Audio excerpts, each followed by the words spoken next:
Salut les nazes. Bon, on va pas se mentir, on commence à se connaître. Je veux dire, j'ai fait quelques vidéos. Tu comprends maintenant quel est le but principal de ma chaîne YouTube. Ça serait de t'aider à t'émanciper, à reprendre ton destin entre tes mains, et surtout à comprendre que tu as tout le pouvoir possible là-dedans. T'es pas impuissant, t'es pas une petite chose fragile, t'es un être humain avec un potentiel infini. Moi je crois personnellement à ça, au potentiel infini de l'humanité. Et tu peux faire de grandes choses si on s'en donne les moyens. Mais pour faire cela, ça va passer par un organe très important qui est le cerveau. Et pour moi, la seule pensée possible et imaginable pour atteindre ce but d'émancipation, d'épanouissement, ça serait le libéralisme. Alors je sais, ce mot est très très mal vu en France. D'ailleurs, c'est de ça dont on va parler aujourd'hui. Et de pourquoi la pire chose qu'Emmanuel Macron a faite, c'est absolument pas diviser les Français, leur manquer de respect et mener une politique où il bouffe à tous les râteliers. Ça serait plutôt de faire croire au peuple français qu'il était un libéral. Qu'il était un libéral autoproclamé qui venait un peu changer la France, euh, déverrouiller le frein à main, lâcher le frein à main, comme disait Giscard, et puis lancer la France enfin dans le 21e siècle. Ce n'est pas arrivé pour la simple et bonne raison que Emmanuel Macron n'est pas un libéral. Je vais le prouver dans cette vidéo, et surtout, je vais te mettre des ressources dans la description. Alors n'hésite pas à y aller, même je t'invite à y aller, ensuite à les lire, à remettre en question tout ce que je te dis, parce que moi je ne suis pas ton Dieu, hein, mais surtout à garder l'esprit ouvert. Hein. Alors le libéralisme, il y a plusieurs courants de pensée, mais nous on va simplifier ici. C'est quoi le libéralisme? Pour moi, ça serait la liberté d'entreprendre, d'avoir accès à l'information nécessaire pour entreprendre, et vivre dans une société qui met en avant la concurrence libre et non faussée, du moins autant que l'on peut le faire. À partir de là, évidemment qu'Emmanuel Macron sort totalement de piste. Et cette vidéo, d'accord, je veux te dire pourquoi Emmanuel Macron n'est pas un libéral, mais le but premier, c'est pour te dire à quel point tout ce qui se rapproche de près ou de loin au socialisme, puisque c'est ça qu'on a bouffé depuis 40 dernières années, est un poison qui ne te mènera qu'à la pauvreté, d'accord, et à la misère. L'appauvrissement, c'est le seul résultat possible dans le socialisme. Alors certes, nous serons égaux, hein. Alors, évidemment, on ne va pas leur voler ça. Nous serons égaux, mais dans la misère. Voilà. Si ça t'intéresse, alors quitte cette vidéo, désabonne-toi et dégage. Il n'y a rien à faire. Si tu laisses les gens pervertir, empoisonner ta manière de penser, tu resteras pauvre. Qu'est-ce qu'on dit? On dit qu'on est la moyenne des 5 personnes qu'on côtoie le plus. Alors évidemment, avec Internet, je rajouterai aussi les 5 personnes dont on consomme le plus de contenu, qu'on lit le plus les tweets, etc. C'est pareil là. Si tu laisses ces gens te faire croire que eux maîtrisent quoi que ce soit, t'es niqué. Voilà. Va falloir être un peu cru, t'es baisé. Sache là-dedans que le socialisme n'a qu'une seule chose, ne veut faire qu'une seule chose, te voler ton potentiel, te prendre ce qui te revient de droit, détruire tes ambitions. Et maintenant, parlons d'Emmanuel Macron. Alors bon, dans une société libérale, qu'est-ce qu'on entend dans une société libérale? Bon, c'est un peu un cliché, mais c'est chacun pour soi. Hein, voilà. Que le meilleur gagne, chacun pour soi. On va rester dans l'exagération. Est-ce que dans la société qu'Emmanuel Macron a menée, dans le gouvernement qu'Emmanuel Macron a mené durant ces 2 quinquennats, même si bon, le deuxième n'est pas encore terminé, est-ce qu'on tire de près ou de loin vers cette idée, d'accord? Vers cette idée de chacun pour soi, entre guillemets, évidemment, mais surtout d'avoir une liberté d'entreprendre, d'accord, plus une concurrence libre et non faussée. Non. Un libéral qui arriverait au pouvoir en France, sa première mission, ça serait de baisser massivement les impôts. Hein.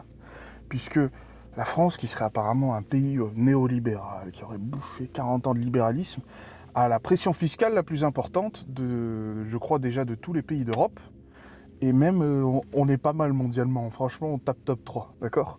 Ça me paraît quand même un peu paradoxal. Parce que ça voudrait dire que nous, on aurait un système qui serait le pire des deux mondes. C'est-à-dire, on n'est pas libéral, mais on serait libéral. Donc, chacun pour soi, sans aide de l'État, sans rien, plus l'État, quand même, ponctionne 50% de ce que tu as. C'est quand même le pire des deux mondes. Alors, évidemment, la charge des prélèvements obligatoires n'a fait qu'augmenter, d'accord? On atteint des niveaux où je crois qu'en moyenne on est à 43%, ce qui est absolument gargantuesque. Déjà notre manière de taxer est gargantuesque. Quand on commence à taxer déjà à 20% de ton chiffre d'affaires, ce qui est le cas pour les micro-entreprises, qui est la forme la plus simple de l'entreprise, 20% déjà de ton chiffre d'affaires, ce n'est pas tes bénéfices, d'accord? Donc on te taxe déjà sur ça, et que c'est que le début, c'est une dinguerie, c'est de la folie pure, ok? C'est de la folie. Ce n'est pas pour rien qu'en moyenne, les ingénieurs français, ils sont payés 2 fois moins que les Suisses, d'accord? Et encore moins que les Allemands. Et je ne parle même pas des Américains, parce que c'est un autre monde, d'accord?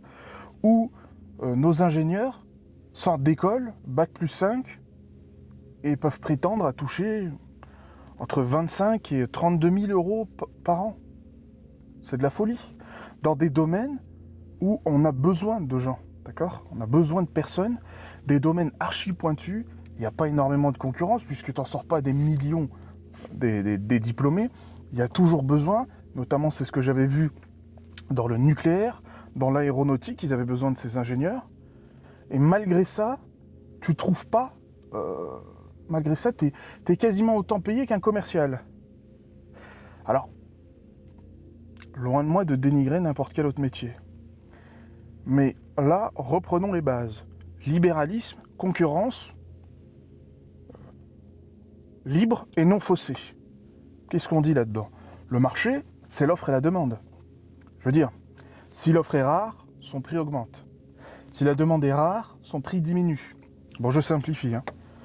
Là, on a des gens qui sont demandés dans un marché où il n'y a pas énormément de monde, mais ils sont quand même mal payés. La France, c'est le pire des deux mondes, d'accord? C'est le pire. Autre exemple, j'ai écrit ça dans mon petit calepin, d'accord? Tu t'énerves pas, hein, mais il faut. Tu savais que dans la partie sociale, dans les dépenses de l'État, le social, tout ce qui est les retraites, tu sais, les allocations, les aides, c'est 500 milliards d'euros. Déjà, c'est énorme en termes de dépenses, mais est-ce que tu savais que le fonctionnement de l'État, donc le budget que l'État a pour fonctionner, hein, faire tourner tout, c'est le même budget que ce qui est alloué au social, c'est-à-dire à peu près 500 milliards. C'est-à-dire que pour fonctionner, si je mets 1 euro dans la machine, il faut que j'en rajoute un deuxième pour que la machine se lance. C'est comme si tu allais en arcade et que tu mettais une pièce pour jouer à un jeu, et ben en fait, il fallait que tu en mettes 2 pour que le jeu s'allume. Ça semble un peu fou, mais bon, ça ce n'est qu'un détail. Je vous invite à regarder la chaîne YouTube de Marc Toiti, qui est un économiste, qui aborde ça de manière en plus pédagogique, qui a l'air d'être quelqu'un de très très bien. Mais revenons-en à ce qui compte. Alors le libéral, la lie du libéralisme, ça serait une concurrence qui n'est pas libre, qui serait restreinte et faussée. C'est-à-dire que dès le départ, on sait qu'il y en a qui ne peuvent pas perdre. Tu vas voir où je veux en venir. Qui est-ce qui ne peut pas perdre? Imaginons que toi, tu travailles dans le privé, comme une grosse partie des Français, tu sors de ta petite ville, tu prends ta voiture et puis tous les matins, tu vas dans une grande ville pour aller bosser. Si t'es pas performant, d'accord? Si t'es pas performant, si t'es pas bon, si t'es pas pro, du style t'es en retard, des trucs comme ça, t'es viré, allez d'accord. À un moment donné, tu vas sauter. Et c'est logique. Si t'es pas bon, tu pars. Y a pas de demi-mesure, d'accord? Mais pas si t'es un fonctionnaire. D'accord? T'es un fonctionnaire, t'as pas besoin de partir. Parce qu'en fait, leur concurrence est faussée. Pour la simple et bonne raison que tu ne peux pratiquement pas te faire virer, d'accord? C'est pour ça que d'ailleurs ils font grève tout le temps, ils s'en foutent. C'est toi et moi qui payons. Ce sont les gens qui travaillent qui payent en termes de cotisation. Donc la lie du libéralisme, ça serait une force publique beaucoup trop grosse, ce qui est le cas. Encore une fois, une statistique. Sur Paris, il y a un fonctionnaire pour 107 personnes, ok? À Londres, il y a un fonctionnaire pour 57 personnes. N'oublie jamais, quand on entend fonctionnaire, on entend payé par tes impôts, parce que toi tu payes. D'accord ? Le fonctionnaire, je ne dis pas qu'il est inutile, je dis qu'il doit se faire par parcimonie.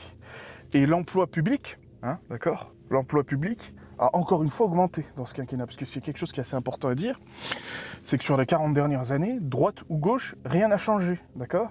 Tout le monde a fait exploser la fonction publique, les dépenses publiques, la dette publique, droite ou gauche, Chirac, Sarkozy, Hollande, Mitterrand, n'importe qui. D'accord ? Ça a été fait, ça a explosé, parce que personne n'en avait rien à foutre. Parce qu'en vrai de vrai, ces gens-là, voilà, sont un peu tous des collectivistes, c'est-à-dire qu'ils adorent quand l'État fout ses sales pattes partout, même là où il ne doit pas être. Alors, l'exemple parfait de ça, c'est évidemment, c'est la SNCF. La SNCF, c'est magique, quoi. C'est-à-dire que c'est l'entreprise publique, par définition. C'est l'exemple parfait pour te décrire une entreprise publique. Tu veux que je t'explique pourquoi ? Je m'en souviens très très bien de la SNCF qui fait sa énième grève, puisqu'ils en font depuis, je crois, 47. Tu me diras, mais tous les ans, ils ont des demandes différentes quand même, et ils sont super malins pour trouver toujours des problèmes. Mais bon, là n'est pas le souci. Je te dirais plutôt que la SNCF, pendant une de ses grèves, se targuait de dire « Ah, mais on doit faire grève, parce que les actionnaires, ils touchent du pognon. Vous avez vu, la SNCF, elle a fait... je crois, 2 milliards de bénéfices. » Alors la SNCF, ce qu'il faut savoir, c'est que chaque palier d'année, l'État, encore une fois, c'est-à-dire nous, éponge les dettes de la SNCF. Là, je crois qu'il y a 3 ans, ou peut-être 2 ans, on a épongé 35 milliards de dettes de la SNCF. Mais les gens de la SNCF ont quand même l'audace de se targuer, de se dire « Ah mais non, nous on a fait des bénéfices. » Voilà ce que tu gagnes dans le collectivisme, dans le socialisme. Tu as des gens que tu payes, d'accord, qui n'ont aucune obligation de résultat, qui n'ont aucune obligation de te fournir un service de qualité, qui, en plus d'être payés avec toi, vont demander des augmentations quasiment tous les ans, se plaindre tout le temps, et aussi, ils gardent, avec tous ces bénéfices, toutes ces rentes, puisque voilà, pour moi c'est de la rente, ils gagnent la possibilité quand même de te casser les couilles, en faisant leur putain de grève de merde, qu'ils vont faire, comme toujours, comme tout le temps, mais toi, t'as pas ce droit. Parce que toi, si t'es un branlot, t'es viré. C'est simple comme bonjour. T'es un branlot, t'es viré, tu dégages. Ce qui est logique, d'accord ? C'est tout à fait logique. Alors, explique-moi à quel moment ce que Emmanuel Macron a fait ressemble de près ou de loin du libéralisme. Je rajouterais même, dernièrement, Emmanuel Macron a fait passer un décret à travers son Premier ministre, Gabriel Attal, pour augmenter les cotisations des micro-entreprises. Micro-entreprise qui est la forme la plus simple de l'entreprise. Comme je t'ai dit, c'est vraiment le b.a.-ba. Si tu veux lancer une entreprise, tu fais ça, d'accord ? Tu utilises cette forme, c'est la plus simple, et en plus, c'est la seule bonne chose qu'Emmanuel Macron a fait. C'est simplifier ça, c'est sur le guichet unique, au moins c'est terminé. Quand un pays se met à taxer les plus bas des entrepreneurs, le premier palier, le premier niveau, qu'est-ce que ça en dit sur l'état de ton pays ? Sur l'état de l'entrepreneuriat ? Alors oui, nous sommes libres d'entreprendre, mais on se fait violer en impôts. Tout est fait pour que tu ne sortes jamais de ta case, parce que certes, tu ne seras pas taxé au SMIC, mais à 1,6 fois du SMIC, les taxes, tu te fais violer. Tu commences à prendre l'impôt sur le revenu, tu commences à te faire allumer, et comme je t'ai dit, n'oublie jamais, en France, 20% de taxes n'est que le début. Ce n'est que le début. Voilà, c'est l'hors d'œuvre, après, on prend des amuse-bouches, on se fait plaisir, ensuite on envoie la sauce, et là c'est parti. Donc en face de nous, on a Emmanuel Macron, qui non seulement n'a pas baissé les impôts, je sais, vous allez croire, parce qu'il a baissé les impôts de production, de je sais pas quoi, il est allé chercher l'argent autre part, d'accord ? Et c'est pas parce que des grands groupes, des grandes entreprises auraient été favorisés grâce à Emmanuel Macron que ça change quelque chose à ce que j'ai dit. De toute manière, ces gens-là auront toujours été favorisés parce qu'ils ont la surface financière pour faire face à n'importe quel problème. Là aussi, revenons sur l'aspect du libéralisme que j'ai décrit, qui est la liberté d'entreprendre et la liberté d'acquérir la connaissance nécessaire. Quand ce qui te sépare d'un potentiel succès, c'est le fait que tu aies suffisamment d'argent pour engager une batterie d'avocats fiscalistes, de personnes qui ont comme seul et unique but d'étudier toutes les règles françaises, de faire en sorte que toi tu es dans les clous pour pouvoir continuer ton activité, ce n'est pas du libéralisme. Je ne dis pas de ne pas avoir de règles, je dis que le bordel est tellement compliqué qu'on arrive à un moment donné où tu n'es pas libre. Oui, tu es libre techniquement, mais je peux te dire, c'est comme te dire par exemple, tu as deux choix, A ou B, d'accord ? Tu choisis, mais si tu prends B, je te mets une balle dans la tête. Non, tu n'as pas le choix. C'est pas un choix. Ou je te dis, tu prends A ou B, si tu prends B, bah t'as perdu. Bah tu vas pas prendre B, t'es pas con non plus. Tu vois, t'es pas un débile. Et ben là, c'est pareil. Tu arrives à un moment pour accéder à cette information, non seulement c'est très difficile, mais en fait, ça change selon le bon vouloir du prince. Comme par exemple, faire monter des immeubles, des appartements, utiliser un terrain pour faire des appartes, des parcs immobiliers, des choses comme ça. Tu sais que c'est archi difficile parce que non seulement tu as un tas de règles qui ne servent absolument à rien, je ne sais pas pourquoi en France on nous casse les couilles avec l'écologie, alors qu'on est un des pays qui pollue le moins déjà de toute la planète, on est 1% des émissions de gaz à effet de serre, notamment grâce au nucléaire, dont les écologistes sont contre. Je ne comprends absolument rien à cette logique, mais de toute manière, il n'y a rien à comprendre. Voilà. Bah, tu vas dans un hôpital psychiatrique, tu croises un type qui dessine sur les murs avec du caca. Il n'y a rien à comprendre. Le type est fou. Voilà, il est en institution, il est dans un institut privé qui peut s'occuper de lui, mais voilà, il n'y a rien à comprendre. D'accord ? Bah là, c'est pareil. L'État veut tout savoir de toi. Ça, déjà, c'est pas possible. Ça ne peut pas être libéral. L'État doit s'occuper de ce qui est régalien, de ce qui... il doit s'occuper de ce pourquoi il a été créé. D'accord ? Faciliter les choses. Lui, il n'est pas censé être le juge de quoi que ce soit. D'accord ? Hein ? Il n'est pas censé être lui qui définit, surtout dans notre situation. Putain, on est un pays où on est déjà dans la merde. D'accord ? Il y a énormément de chômage, il y a énormément de taxes. Dans un pays libéral, quand les gens vont à la pompe et que le prix a explosé, d'accord ? On ne dit pas à Total de vendre à perte. On dit à l'État, qui constitue, grâce à ses taxes, 60% du prix à la pompe, de baisser ces putains de taxes de merde. Ce n'est pas aux entreprises de le faire. Et on va tomber encore plus profond dans les abysses parce que vous prenez les choses comme acquises. Vous vous dites, tiens, pour l'extrême droite, c'est l'immigré, pour l'extrême gauche, l'ennemi, c'est le riche. Bon, le riche, ça veut absolument rien dire, mais on va dire que c'est les entreprises. Tu peux taxer, mais il y a toujours une limite. Et la limite, petit à petit, elle se fait voir. Les entreprises du CAC 40, 80% de leur chiffre d'affaires, elles le font à l'étranger. Donc petit à petit, elles vont déménager dans des pays déjà où on les accueille mieux, et tout simplement dans des pays où ils retrouveront leurs clients et leurs investisseurs. Pourquoi ils vont rester avec nous dans ce merdier pas possible ? Et moi, c'est ce que je compte faire. Avec cette chaîne, je compte lancer mon activité, d'accord ? Me mettre bien et quitter ce pays. On s'est bien amusé, j'adore la France, l'histoire française, c'est vraiment quelque chose qui me prend à cœur, mais déjà de 1, la France m'a très bien fait comprendre que je ne serai jamais véritablement français. Bon, ça c'est une vidéo pour une autre fois. Et de 2, même si la France m'accueillait, me disait à quel point elle m'aimait, elle m'encule toute la journée. Hein.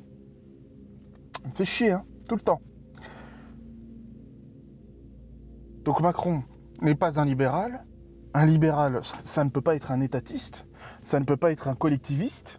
Ça ne peut pas être un socialiste. Voilà. Je sais, vous voulez vous faire croire ça. Mais quand les gens de gauche militent pour le SMIC à 1 600 €, ce qu'ils vous font, ce qu'ils vous donnent en SMIC, ils vous le volent en potentiel. J'avais vu d'ailleurs sur Twitter, c'est pour ça que j'avais parlé des ingénieurs en début de vidéo, un type qui rigolait parce que je crois qu'il avait obtenu un poste d'ingénieur et il touchait, je crois, 28 000 € par an. Mais quand on lui demandait pour qui il votait pour le NFP. Mais j'ai envie de te dire, t'as que ce que tu mérites. Je veux dire, tu casses 2 œufs, ok ? Tu les mets au feu, hop, tu retournes, tu poses dans le plat, et tu te plains de ne pas avoir un bœuf bourguignon. Ben oui, tu as fait une omelette, frère. C'est normal, c'est une omelette.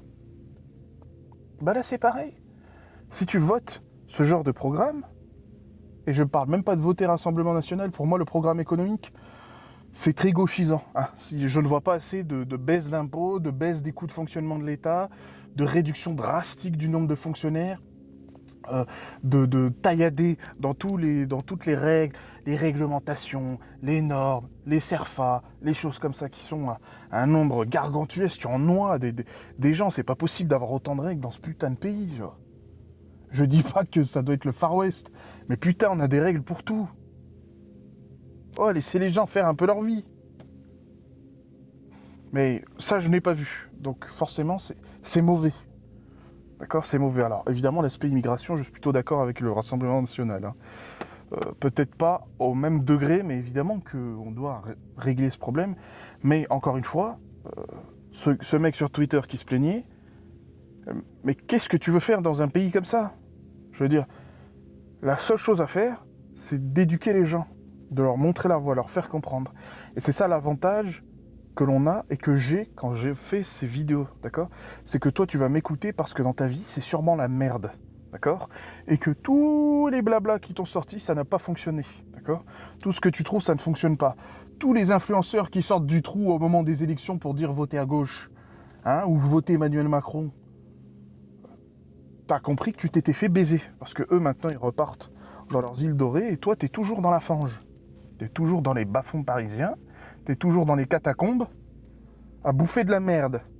Bah, ça passera par l'émancipation et par comprendre qu'il y a énormément de gens, et c'est pas les Illuminati ou les francs-maçons ou les juifs ou je sais pas qui parle de ça, mais qui, eux, veulent que tu restes pauvre. D'accord ? Que tu restes pauvre et qui contrôlent absolument toute ta vie. S'ils contrôlent combien tu peux gagner, d'accord ? Parce que c'est ça le SMIC. On se dit c'est simplement le salaire minimum. Mais non, le SMIC c'est une trappe à bas salaire parce que les charges sont tellement élevées que ça devient de plus en plus difficile de payer d'autres personnes. Si on doit mettre tout le monde au SMIC, alors qu'il y a des gens qui pratiquent des boulots qui ne méritent pas d'être à ce SMIC, on tire en fait tout le monde vers le bas. Et je reviens au début, nous sommes égaux dans ce système, mais dans la misère. D'accord ?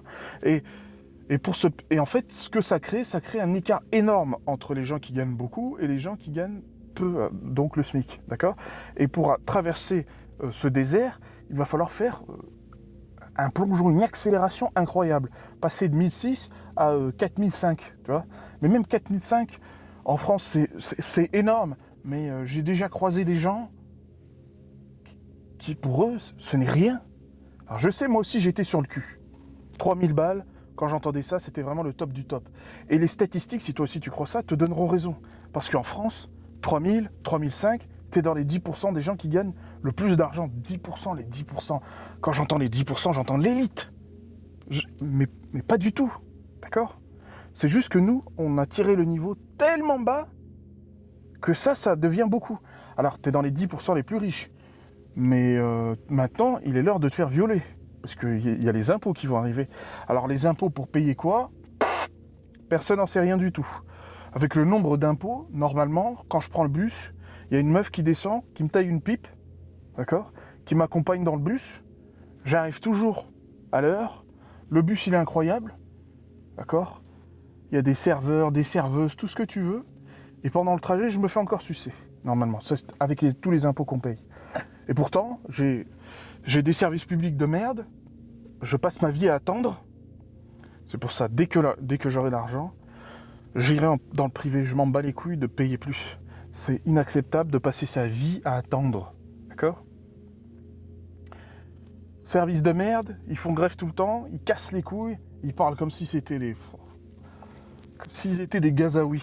Tu vois ? Comme s'ils avaient tout le mal du monde sur eux. Tu vois ?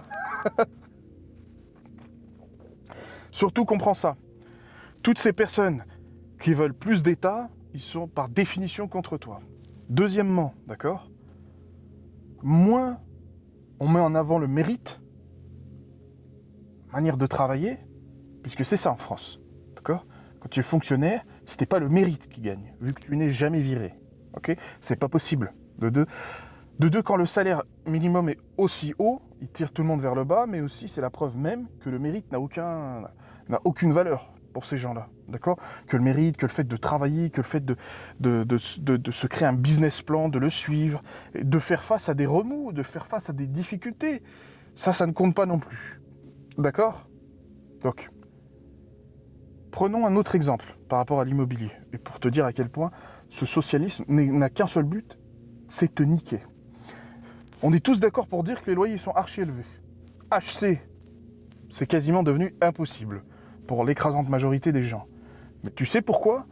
Parce qu'on refuse de déréguler le marché. Le marché de l'immobilier, il est tellement réglementé que déjà ça en déterre plein pour se lancer dedans. D'accord? De deux, s'il n'y a pas de bailleur privé, il n'y a pas de création de nouveaux logements. À part si tu veux l'horreur qu'est le soviétisme et avoir l'État qui gère absolument tout au niveau du logement, bon, je ne peux pas te sauver. Et je t'invite à te désabonner, à mettre un pouce rouge et à partir. D'accord? Déjà, il faut aller en commune. D'accord? Il faut aller voir la mairie. Hein, déposer ton dossier avec des règles gargantuesques. Hein. Il faut telle hauteur, tel mètre carré d'espace vert, telle ou telle chose. Il faut aussi les nouvelles lois qui font que, par exemple, dans une ville, tu es dans l'obligation d'avoir tel pourcentage de logements sociaux. Alors bon, le logement social, c'est bien, mais à la base, c'était fait pour les travailleurs qui bossaient dans la ville et qui n'avaient pas les moyens de loger directement dans le centre-ville. C'est à ça que ça sert. C'est pas accueillir les migrants, d'accord? C'est pas foutre des gens qu'on sait qu'ils vont pas payer. C'est aider un temps les gens, et tu vois, ça, je suis totalement d'accord avec ça. Aider les gens, mais c'est censé être temporaire. Là, c'est plus du tout temporaire. Les gens habitent là-dedans toute leur vie. Et encore, si tu arrives à passer tout ça, peut-être que dans ta ville, il y a ce qu'on appelle l'architecte des grands bâtiments de France. C'est-à-dire, peut-être dans ta ville, il y a des bâtiments, du patrimoine, et ben maintenant, selon le pouvoir que la mairie a donné à cette personne, et ben t'as un nouveau prince à satisfaire. C'est lui qui décide, bon bah, oui ça passe, non ça passe pas. Et pendant ce temps-là, une des manières les plus simples de faire baisser les prix, d'accord, du logement, c'est de construire des logements. D'accord? Et pendant tout ce temps-là, on ne construit pas de logements. Donc, les prix continuent d'augmenter, puisqu'il n'y a aucun intérêt. Forcément, c'est la loi du marché, je veux dire.